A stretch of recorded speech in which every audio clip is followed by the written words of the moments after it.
unafurahia. Bwana Yesu asifiwe sana. Lakini jambo la pili ni potential, uwezo ulionao. Una uwezo gani? Ukikaa ukijitathmini una uwezo gani? Kwa sababu Mungu alipokuwa analiumba hili kusudi, alikuwekea uwezo wa kulifanya hili kusudi. Alikuwekea uwezo wa kulitumikia hili kusudi.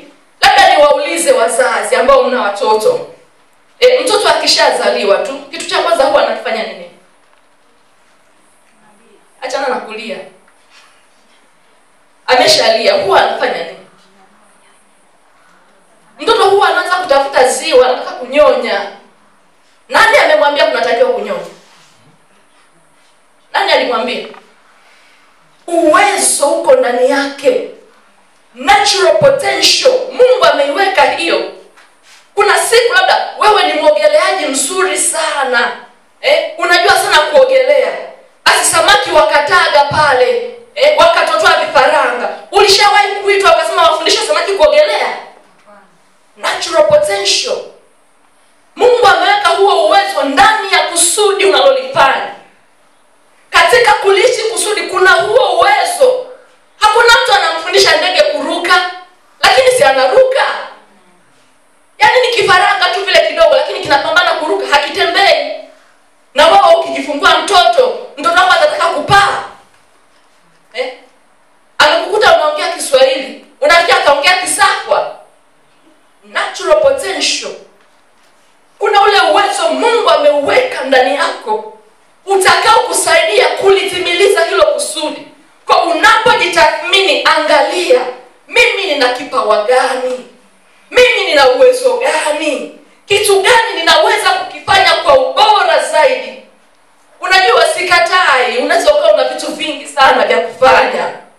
Unajua kupika, unajua kuandika, wewe ni mtaalamu wa hesabu, lakini kuna kile kitu kimoja, yani hata uamshwe katikati ya usingizi unakifanya. Kuna mwingine anajua kupika, lakini ukimkurupusha mpaka aanze akatafute notes. Hivi pale walisema recipe inasemaje? Lakini kuna mwingine yani hata ufanyeje, yani atakupikia hapa atakuletea chakula kizuri sana. Hatumii nguvu. Anajua kupika. Uwezo ambao Mungu ameweka ndani yake. Tena utakute hajaenda darasani wala hajasoma. Sisi mama yetu alikuwa anapika, alafu sio mtu anapenda sana viungo. Lakini kuna maharage yake mpaka leo tunakumbuka. Yaani tukienda nyumbani, anambia mama tupikie yale maharage yako ya. Kwa sababu tumeshajaribu hatujaipata kama yake. Ni uwezo ambao Mungu aliweka ndani yake. Kuna sababu anakula mpaka anasema kama vile nikupeleka chuo cha mapishi. Ila hajaenda chuo cha mapishi. Natural potential. Bwana Yesu asifiwe. Amen. Of course ni mama mchungaji, si mnajua kwa wageni ni wengi, inabidi ajue kupika. Lakini jambo la tatu ni pain, maumivu. Kitu gani ambacho ukikiona kinakuumiza sana? Unajua pain ina tabia ya kutengeneza burden. Yaani lile jambo linalokuumiza linakupa mzigo. Yaani huu mfumo wa elimu wa Tanzania jamani unakwaza. Mimi ninaona ni kawaida kabisa tusome A, E, I, O, U tumalize. Lakini wewe kuna kitu yani kinakukereketa. Unasema jamani, laiti kama ningepata nafasi nikawepo kwenye lile jopo la watu wanaoandaa mtaala wa shule zetu, ningefanya 1, 2, 3. Unaweza ukawa unapita mtaani ukiwaona watoto wahitaji, inakupa shida sana. Lakini kuna mwingine anapita zake, yani wala hangaiki. Yani wala haoni ni tatizo, lakini wewe inakusumbua sana. Kitu kinachokusumbua sana, kinachokuumiza sana, kifuatilie, kifanyie kazi. Hilo ndo eneo lako unatakiwa kulifanyia kazi. Bwana Yesu asifiwe. Wanafunzi wa Yesu walikuwepo, wamekaa na Yesu mpaka Yesu anaondoka. Wamevikwa nguvu ya Roho Mtakatifu, lakini wote wakabaki Yerusalemu. Hakuna ambaye ametoka hapo. Lakini Paulo anapopewa ujumbe, anapokutana na Yesu, mzigo wake si kwa Wayahudi, ni kwa mataifa. Na mataifa mengine, angeng'ang'ania kubaki kwa Wayahudi, tusingemsoma leo. Lakini Petro mpaka Mungu anamletea maono, yani mpaka Mungu amwambie kwamba usikiite najisi ambacho mimi nimekitakasa. Manake hakuumbiwa mataifa huyu. Huyu aliumbiwa Wayahudi, kusudi lake lilikuwa kwa Wayahudi. Lakini Paulo kusudi lake lilikuwa kwa mataifa. Na ndio kitu amekifanya kwa ubora wa hali ya juu. Sasa hivi Agano Jipya limejaa nyaraka za Paulo. Lakini wapo wanafunzi waliokula na Yesu, walikaa na Yesu, waliishi na Yesu. Kuna jumbe zao ngapi huko? Angeendelea kubaki kwa Wayahudi, leo hii tusingemsoma. Kwa kile kitu kinachokuumiza, kile kitu kinachokupa maumivu kila unapokiona, kifanyie kazi. Hilo ndo eneo la wito wako. Hapo kuna kusudi lako. Kaa, jitathmini bila kujipendelea wala kujihurumia. Yaani unajua unaweza kuwa unajifanyia tathmini afu unasema, lakini huku kazini mbona na enjoy? Hebu nikuulize swali. Blue Monday ni nini? Blue Monday. Tunasema kesho ni Blue Monday. Yaani ikifika Jumapili jioni anza kupitia status. Kesho ni Jumatatu. Ikifika Ijumaa, it is furahi day. Wow. Wafanyakazi wanafurahi mno. Kuna watu Jumatatu wanaenda kazini wamenuna. Yaani mtu anaenda kazini amekasirika. Manake that is not your call. Si eneo lako. Eneo ambalo unafanyia kazi, eneo ambalo umeumbiwa kulifanya, halitakupa shida. Yaani hujisikii vibaya kwenda kazini, unafurahi. Kuna mwalimu fulani hivi huwa namuona Instagram, anaitwa Yusufu nafikiri. Yusufu, you fresh sio anajiita. I say yule mwalimu anapenda watoto bwana. Yaani ni mlemavu alafu mguu wake umekata. Lakini ukimkuta anavyocheza na watoto, anavyoenjoy na watoto, yeye mwenyewe anajiita kiboko ya utoro shuleni. Anafurahia kazi yake. Anaona wow, hii ni sehemu ya kazi yangu. Anawapenda watoto, anataka kuwasaidia watoto. Ndio eneo lake. Mimi nimemfahamuje jamani? Yuko zake Kasulu. Mimi nimemfahamuje? Analitumikia eneo lake ipasavyo. Kwa kusudi lako litakutambulisha. Yaani hakuna namna unaweza ukawa superstar kwenye eneo ambalo si lako. No way. Hakuna namna. Nikuulize swali. Wangapi tunamfahamu Dr. Ipiana? Unamfahamuje? Ni mwimbaji? Ni daktari? Wewe ulijua nini kwamba ni daktari? Baada ya yeye kusema, alisemea wapi? Wapi? Mtandaoni. Lini labda? Ninachotaka kusema ni nini? Dr. Ipiana amefahamika kwamba ni daktari baada ya kuja kwenye injili, kwenye muziki wa injili. Ndio tulijua kwamba ni daktari, si ndio? Lakini alipokuwa daktari, tuna rafiki yetu mimi na mume wangu alipata ajali ya pikipiki. Amehudumiwa na Dr. Ipiana akiwa Muhimbili.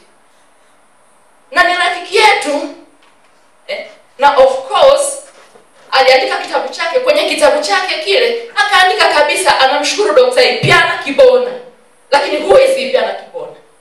Hatumfahamu. Nimekuja kujua kwamba huyu ndiye aliyemhudumia rafiki yangu baada ya rafiki yangu kuposti wimbo wake wa kwanza ule, moyo wangu hauwezi. Ndio hapo nilijua kwamba kumbe Dr. Ipiana ni daktari. Lakini ameuacha udaktari, kilichomtambulisha ni muziki wa injili. Na sasa uone nguvu ya kusudi ilivyo. Ana-enjoy kuimba, si ndio? Ana-enjoy sana. Alafu wewe mtumishi unatoa zako hela, unaenda kwenye tamasha lake. Anakula, ana-enjoy. Si ndio? Nguvu ya kusudi. Kusudi itakupa kula bila kutumia kumtafuta sijui nitoe wimbo gani. Akae kwenye maombi, wimbo atakao utoa ulete impact. Na Dr. Ipiana akitoa wimbo ni wimbo bwana, si ndio? Ni wimbo. Yaani ni wimbo haswa. Lakini tumemfahamu Dr. Ipiana kama mhudumu wa injili na sio daktari.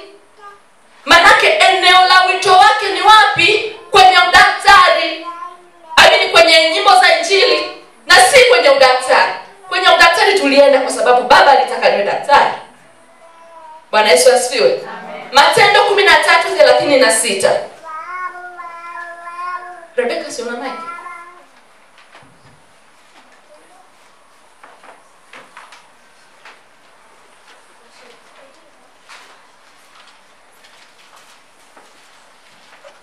Matendo 13:36. Biblia inasema, kwa maana Daudi akiisha kulitumikia shauri la Mungu katika kizazi chake, alilala akawekwa pamoja na baba zake, akaona uharibifu. Alipokwisha kulitumikia shauri lake. Biblia ya Kiingereza inasema purpose, kusudi. Alipokwisha kulitumikia shauri lake, akalala. Alikufa? Alikufa? Unapomaliza kulitumikia kusudi lako haufi, unalala. Ila kuna watu wamekufa. Yesu aliuawa au alimaliza kazi? Yeye mwenyewe kwa hiari yake akasema, Baba, mikononi mwako ninaiweka roho yangu. Amemaliza kulitumikia kusudi lake. Kwa hiyo kitu ambacho Mungu anakitarajia kwa kila muamini, kwa kila mtu hapa duniani, ni kwamba huyu mtu aliishi kusudi. Akisha kumaliza kusudi lake, atalala, atapumzika. Manake unajua, tunasema kwamba siku ya mwisho kutakuwa na hukumu. Unajua hukumu sio kwa wapagani? Unalijua hilo? Kwa sababu Biblia inasema kwamba aaminie na kubatizwa ataokoka. Asiyeamini amekwisha kuhukumiwa.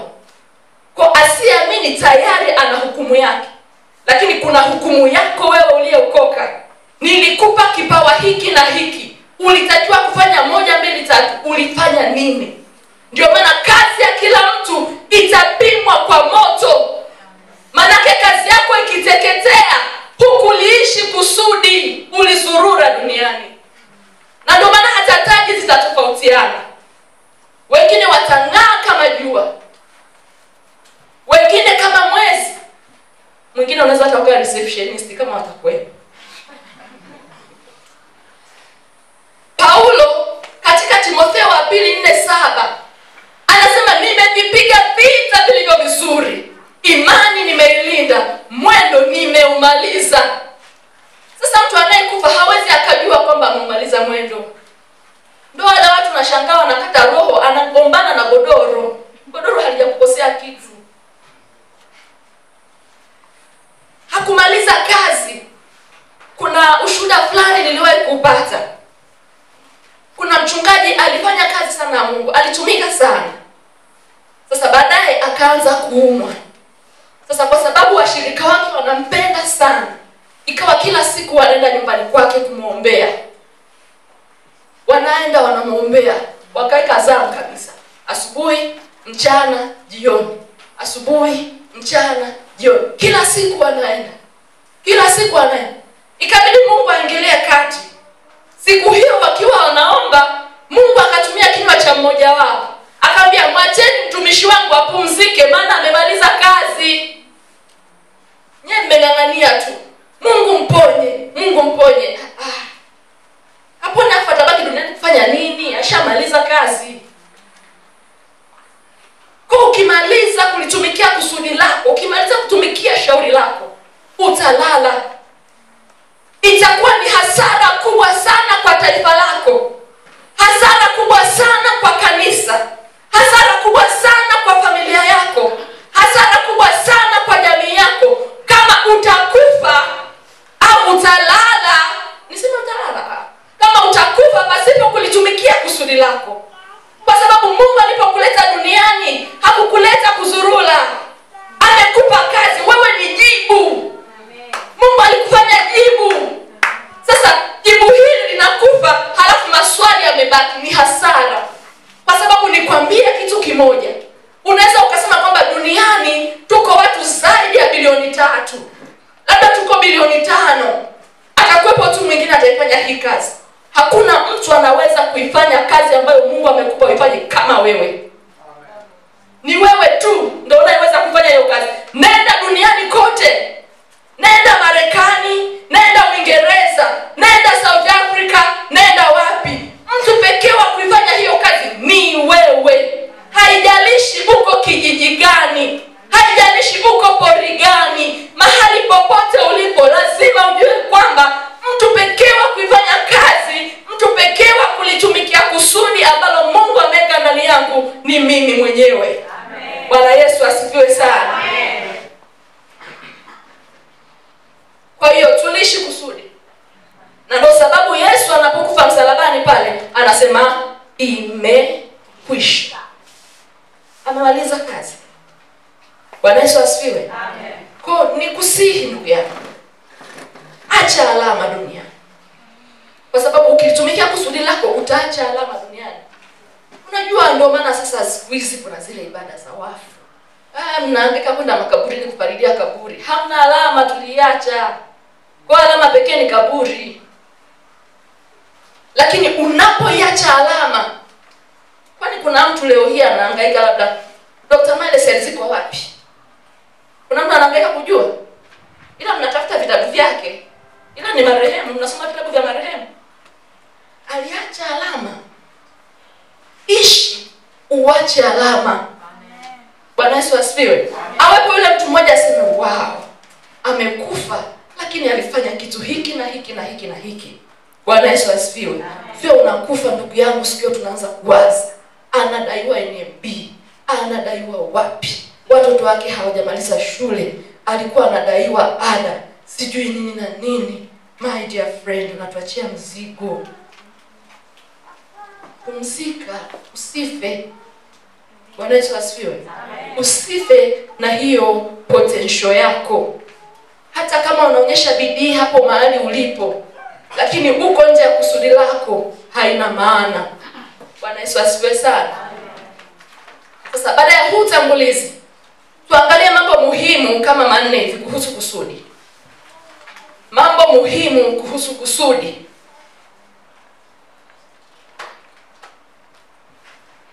Mambo muhimu kuhusu kusudi. Jambo la kwanza, Mungu aliona kuna kitu maalum ambacho hakuna anayeweza kufanya isipokuwa wewe. Mungu aliona kuna kitu maalum. Hapo kwenye hiyo maalum unaweza ukaiwekea zile quotation marks, zile alama za funga semi na fungua semi, ili uelewe vizuri kwamba maalum. Mungu aliona kuna kitu maalum ambacho hakuna anayeweza kufanya isipokuwa wewe. Kwa hicho kitu uliumbiwa wewe. Wewe ndio unayepaswa kukifanya. Sio dada yako, sio mdogo wako. Petro wa kwanza sura ya 2 mstari wa 9. Petro wa kwanza sura ya 2 mstari wa 9.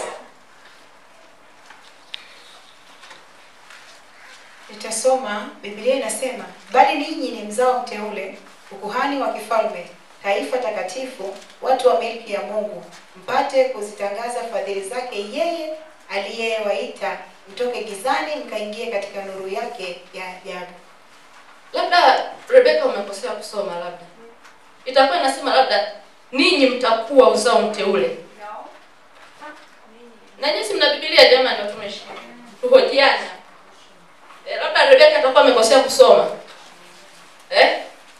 Labda Biblia inasema mtakuwa uzao mteule labda. Ninyi ni nini? Taifa.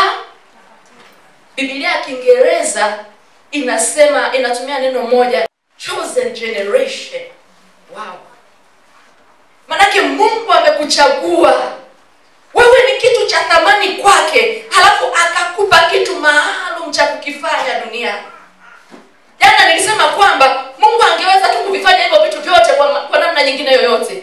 Yesu alipokuwa anaingia Yerusalemu, wakamwambia kwamba wanyamazishe hawa watu wanapiga kelele. Akasema kwamba hawa wakinyamaza hata mawe yatafanya nini? Yatapiga kelele. Manake ingewezekana kukitumia kitu chochote kulifanya lile kusudi analolitaka duniani. Lakini Mungu amekuamini wewe, Mungu ameniamini mimi, akatupa hili kusudi ili tulitimilize duniani. Tusimlet down Mungu. Hebu tumfanye Mungu awe proud of us. Akikaa hapo aseme wow. Unajua kuwa mteule ni nini? Kuwa mteule ni kutengwa kwa kazi maalum. Kwa anaposema uzao mteule, manake umetengwa kwa kazi maalum. Ipo kazi unatakiwa kuifanya. Jipige kifua sema I'm special one. Wow, I'm special one. Hebu achana na yale maneno ambayo teacher wako alikwambia. Wewe ni hohehahe. Wewe huna akili. Wewe hutafika popote. Achana na hayo maneno. Jisemee mwenyewe, sema mimi ni special. Mungu ameniamini. Ninalo kusudi la kutimiza.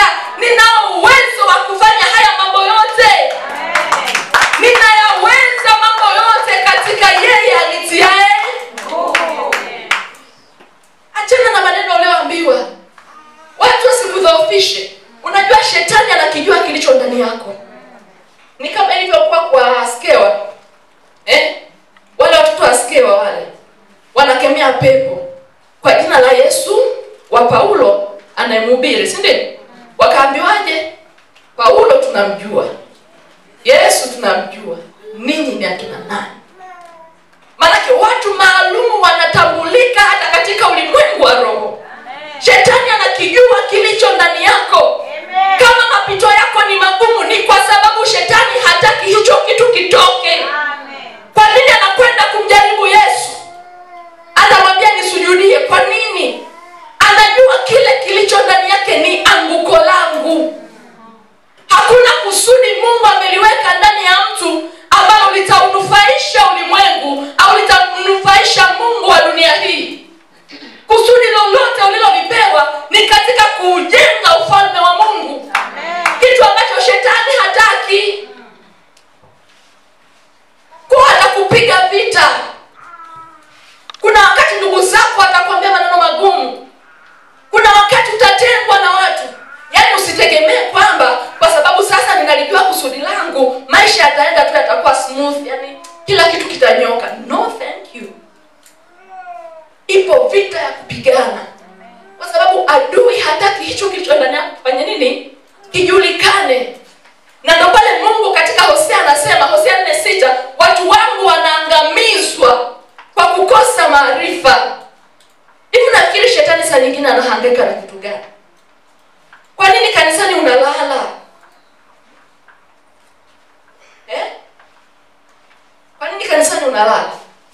Ukiwa nyumbani unataka kulala saa ile, ukasikia watoto wanapiga kelele, muziki ni mikubwa, unasema jamani, siwezi kulala kwa sababu ya haya makelele. Lakini kanisani pamoja na kuhubiri kote au kuna sauti kubwa yote hii, unalala. Why? Adui anapambana kanisa likose maarifa. Na likikosa maarifa halitajua lina kusudi gani duniani. Hebu nikwambie kitu. Yesu hajarudi duniani mpaka sasa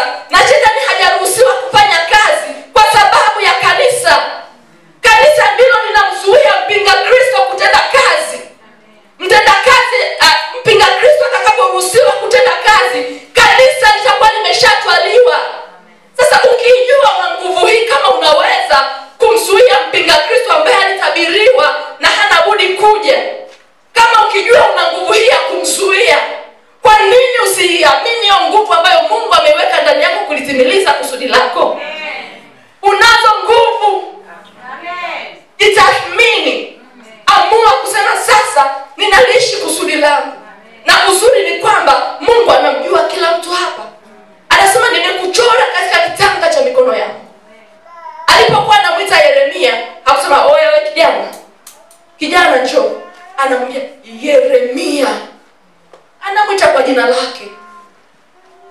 Manake Mungu anakujua. Haijalishi duniani tuko bilioni 5. Mungu anamjua kila mmoja.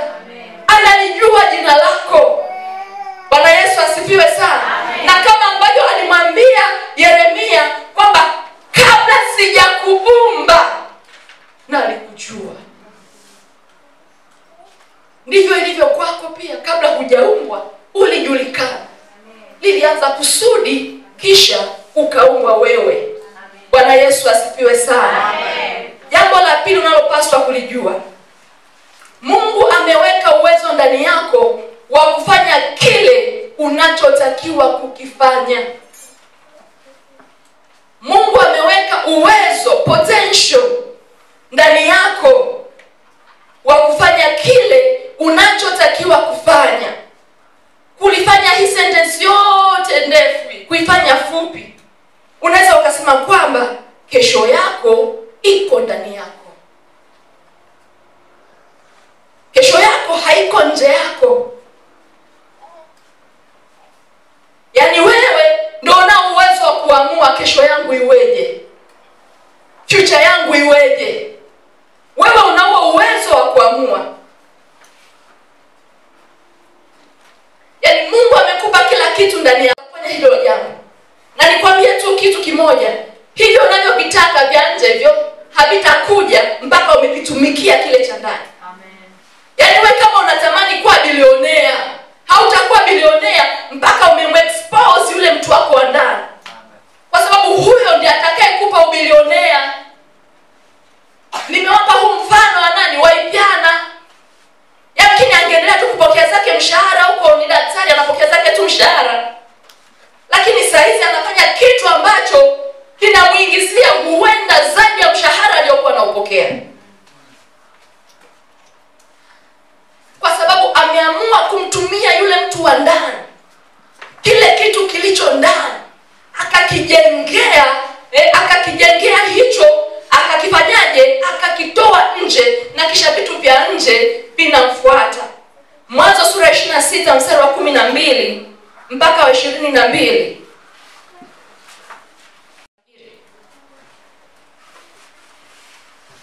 Mwanzo sura 26 mstari wake wa 16 wa 12. Vile visima vya maji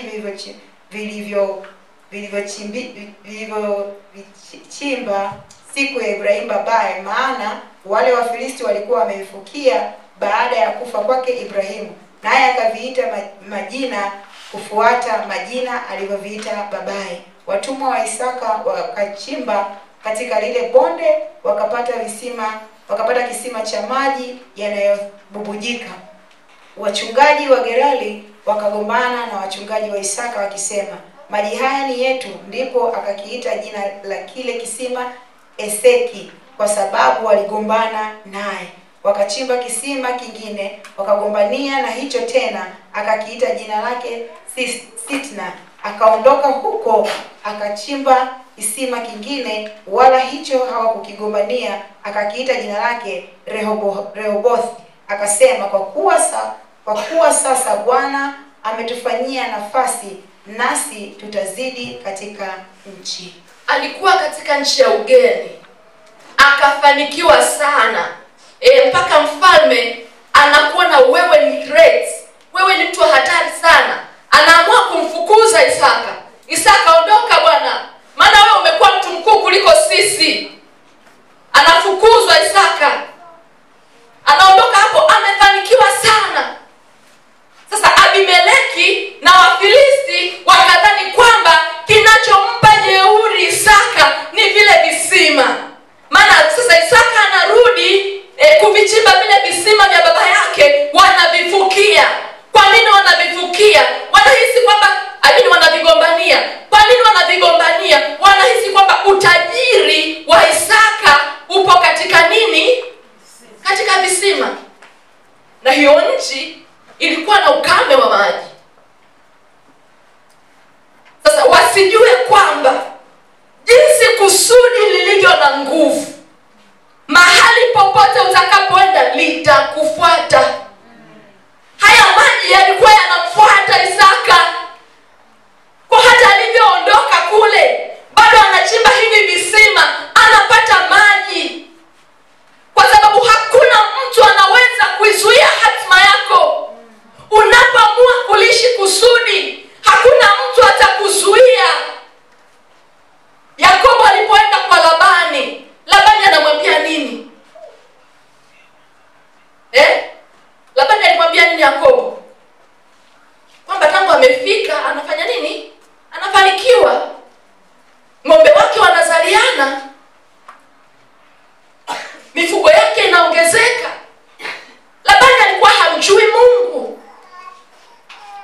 inaambatana naye. Chapa iko hapa kwenye paji la uso.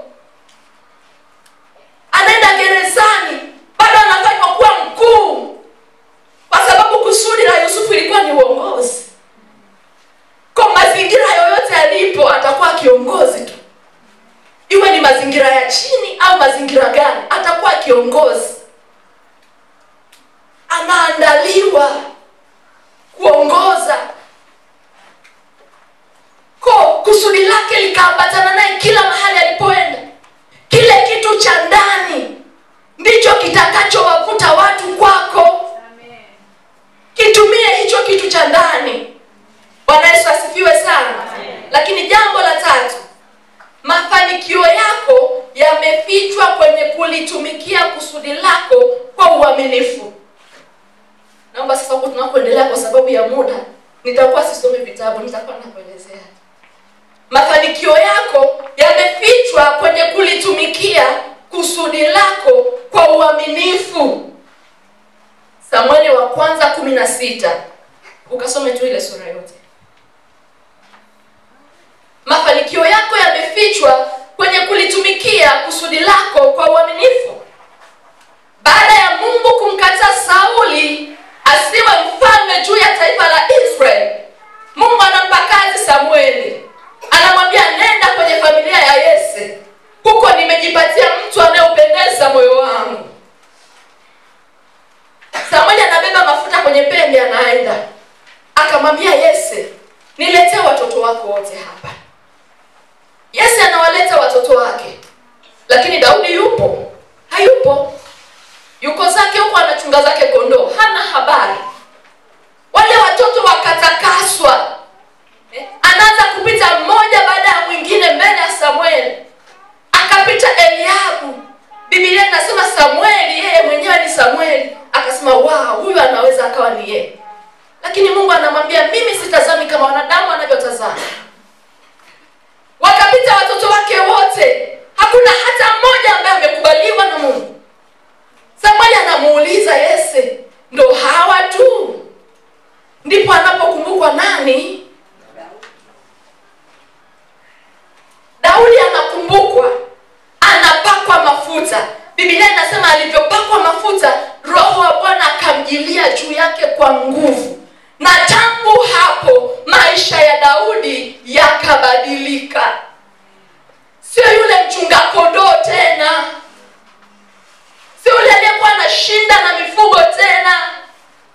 Na ndio kuna wakati unaona roho ovu ilipomvaa Sauli, akaomba atafutiwe mtu anayeweza kupiga kinubi.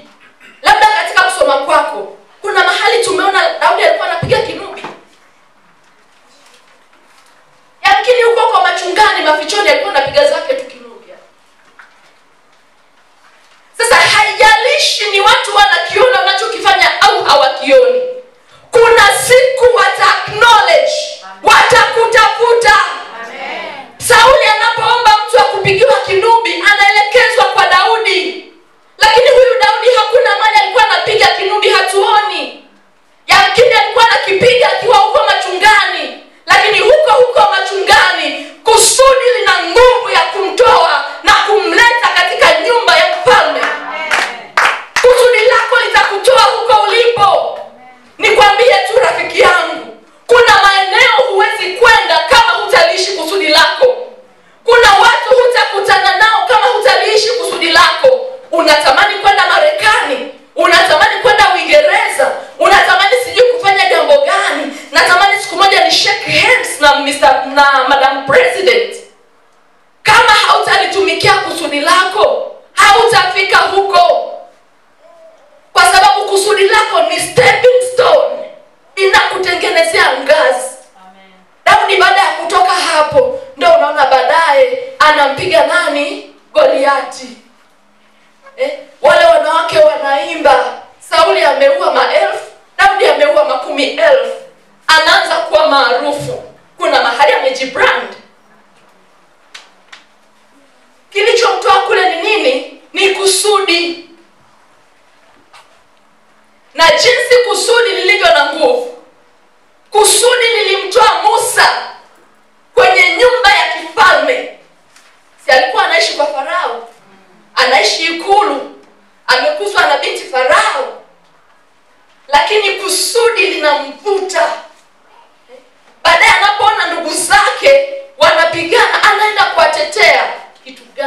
kinakuumiza. Hicho ndio kilichokuwa kinamuumiza Musa. Wana wa Israeli wanavyoteseka. Anatoka, anakimbia kwenye nyumba ya mfalme. Sasa alikuwa anayafanya hayo akijua kwamba mimi ni mtoto wa mfalme. Kuna matokeo ninaweza nikayapata kwa kufanya hiki kitu. Ninaweza nikakamatwa. Yamkini hapa nisione mtu, lakini labda kuna mtu yuko mahali. Huenda pia hawa wakanishtaki. Akampiga mwingine mpaka akafa. Gharama ya kusudi. Kusudi tunamtaka atoke pale. Akatoka, akaenda kuishi kwa nani? Jamani. Alienda kuishi kwa nani?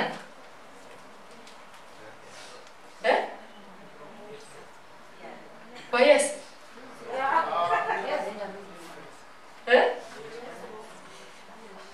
Akaenda kwa Yethro, ambako huko akajipatia mke.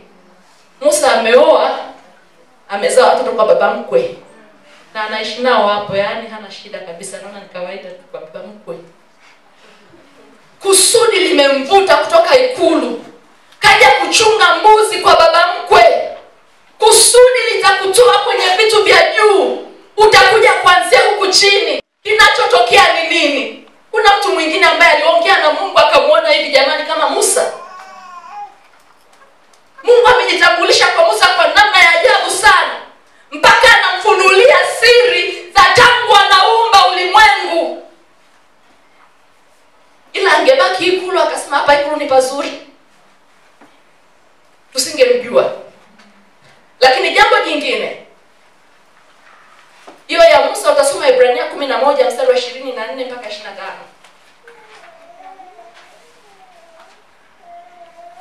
Na katika kuongezea hapo, andika hili jambo kwamba hatutengenezi nafasi ili kutumia kipawa. Hatutengenezi nafasi ili kutumia kipawa, bali tunakitumia kipawa kutengeneza nafasi. Wow. Yaani kipawa chako ndio kinakutafutia nafasi. Yaani kule kuimba kwake tu Dr. Ipiana ndio kunasema alipe Rwanda, aende Kenya, aende Uganda, aende wapi, aende Marekani. Na kuna wewe mwenzangu na mimi umebaki kwenye udaktari. Haujafika hata Kenya. Hatutengenezi nafasi ili kutumia kipawa, bali tunatumia kipawa kutengeneza nafasi. Nafikiri hili liwe jambo la mwisho. Jambo la 4. Kuna watu wanasubiri uanze kulishi kusudi lako ili wafanye kile walichoandaliwa na Mungu kwako.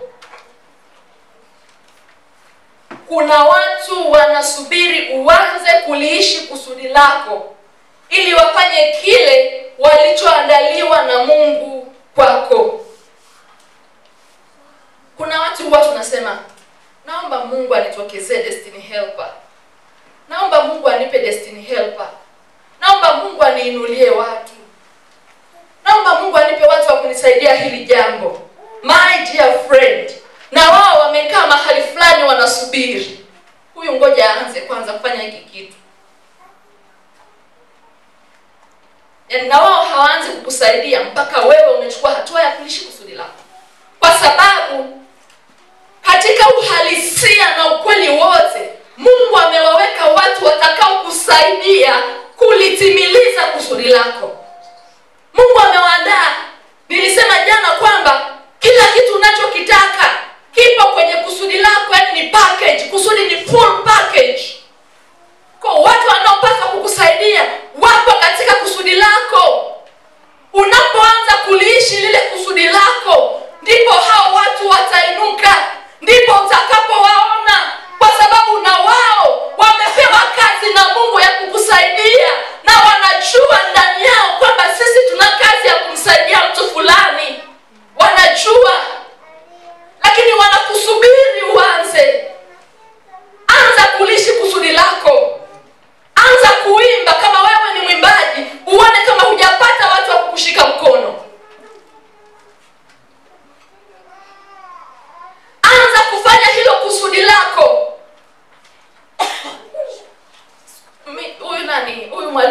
Rasulu huyu Yusufu, kuna wakati akawa anataka achangiwe kwa ajili ya kupata mguu wa bandia, na alipata mguu wa bandia, aliupata. Lakini kinachomfanya apate hiki kitu ni nini? Ameamua kuliishi kusudi lake katika ukamilifu wake. Bwana Yesu asifiwe. Amen. Galatia 2:9. Hii naomba uisome.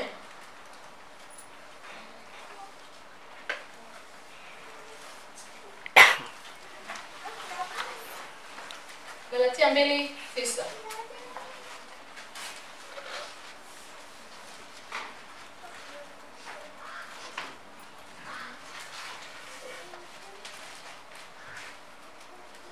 Galatia sura ya 2 na ule mstari wa 9 anasema, tena walipokwisha kuijua ile neema niliyopewa, Yakobo na Kefa na Yohana wenye sifa kuwa ni nguzo, walinipa mimi na Barnaba mkono wa kuume wa shirika, ili sisi tuende kwa mataifa na wao waende kwa watu wa tohara. Walipokwisha kuijua ile neema iliyo juu, walipoiona ile neema ndani yao, lile kusudi, kile kitu kilicho ndani yao, walipokiona wakawapa mkono wa shirika. Kuna watu hawajakupa mkono wa shirika kwa sababu hawajaiona neema iliyo juu yako. Kuna mtu akishaonja ile pilau yako atakwambia hivi, kwa nini usianze kupika pilau? Fanya 1, 2, 3. Lakini ni baada ya kuwa ameonja pilau. Kwa wanapewa mkono wa shirika na wale watu wakuu katika jamii, kwa sababu ile neema iliyo juu yao, neema iliyo juu yao imeonekana. Ipo neema juu yako. Upo uwezo juu yako. Utakapoanza kufanyia kazi, ndipo ambapo utaona watu wanakuja kukusaidia. Kuna fursa katika maisha hutaziona mpaka ambapo utaanza kuliishi kusudi lako. Hapa utamwona Sulemani, hekima tu, hekima. Kuna mtu anasema kwamba mimi nikiwa na hekima siwezi kuwa bilionea. Hekima imemvuta Malkia wa Sheba kuja pale. Hekima ikampa umaarufu huyu Sulemani. Amekuwa maarufu kwa mataifa kwa sababu ya hekima yake. Hekima ni kitu gani? Kinaonekana. Unaweza kusema mimi profession yangu ni hekima, lakini kusudi limemtambulisha. Mordekai tu usiku huo mfalme anakosa usingizi, anaanza kupekenyua mafaili, kaacha kulala, hajui anachokitafuta ni nini, lakini anaanza kufungua mafaili, anafungua mafaili, kisha anakutana na Mordekai. Huyu mtu baada ya kufanya hivi, kitu gani kilitendwa kwake? Anagundua kwamba huyu mtu hajawa awarded. Ndipo hapo anaamua kumpa heshima. Mordekai anakumbukwa. Kwa nini? Kitu kilicho ndani yako, ile neema iliyo ndani yako, uwezo ulio ndani yako, una uwezo wa kucommand attention. Amen. Vyovyote iwavyo watakutumikia. Wanamjua Mungu wako au hawamjui, watakutumikia. Amen. Wangapi tumeelewa? Amen. Basi Mungu awabariki. Amen. Naamini mpaka sasa tayari utakuwa umeshaanza kujijua wewe ni nani. Na kwa sababu umeshajua thamani ya kusudi ilivyo, bila shaka utaanza kuliishi kusudi lako. Amen. Ninaomba nimshukuru Mungu kwa ajili ya neno hili. Baba, katika jina la Yesu, ninakushukuru kwa sababu umekuwa mwaminifu. Nimekuona wewe Mungu. Asante kwa ajili ya utulivu ambao umewachilia katika kanisa hili. Asante kwa kile ambacho Bwana umekipanda ndani ya watu hawa. Asante kwa namna ambavyo Mfalme umetamani maisha ya watu hawa yabadilike kwa utukufu wa jina lako. Baba, nami ninawakabidhi mikononi mwako. Neno hili liendelee kupiga kelele ndani yao mpaka pale watakapochukua hatua ya kuliishi kusudi ambalo Bwana umewaumbia. Maana huko kuna mafanikio yao. Na kama wanatafuta fedha, basi fedha zipo katika kuliishi kusudi lao. Baba, ninaomba wasaidie na neema yako iwe juu yao. Katika jina la Yesu Kristo mwana wa Mungu aliye hai. Amen. Amen. Mungu awabariki sana.